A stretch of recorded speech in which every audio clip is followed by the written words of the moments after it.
colas para entrar e médicos traballando sen descanso. Así se atopa o Paz de Baltar en Sanxenxo. Dende a plataforma en defensa da sanidade pública da vila denuncian que o centro médico está saturado en todo momento. Os sanitarios na instalación que forman parte da plataforma denuncian que están esgotados física e psicolóxicamente. Atópanse nunha situación límite con xornadas de 14 horas diarias nas que atenden a máis de 80 pacientes, rozando nalgunha ocasión os 100.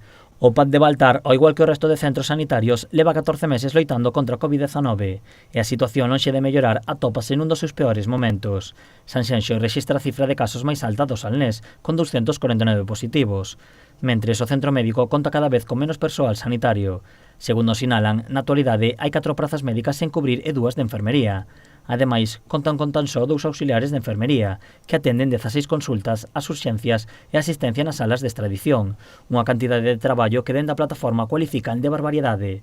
Tamén contan con só un enfermeiro de reforzo, cando o centro debería contar con 2 médicos e 4 enfermeiros.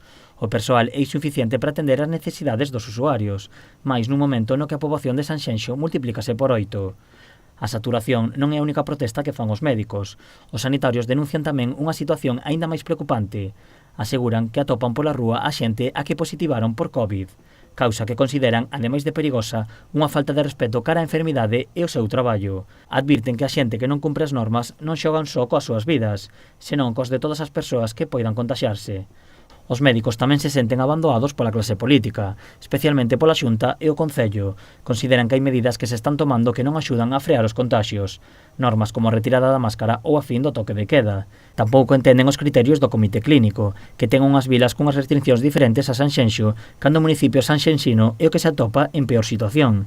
Matizan que non é cuestión de pechar a hostalería, senón de impoñer normas que eviten as aglomeracións e o ocio en interiores, e que as autoridades manteñan unha supervisión constante do cumprimento das normas. Piden tanto os políticos como a poboación que se poñan na pel dos médicos e dos enfermos.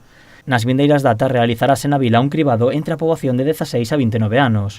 Os médicos piden que se faga por PCR, xa que os test de antíxenos poden dar como negativo a alguén contaxiado que aínda non tivera síntomas. A plataforma apenas pode reunirse debido á saturación de traballo coa que se topan os sanitarios. Polo de agora descartan as movilizacións pola perigosidade que iso suporía. Agardan a que a situación mellore para exixir responsabilidades e pedir mellores condicións.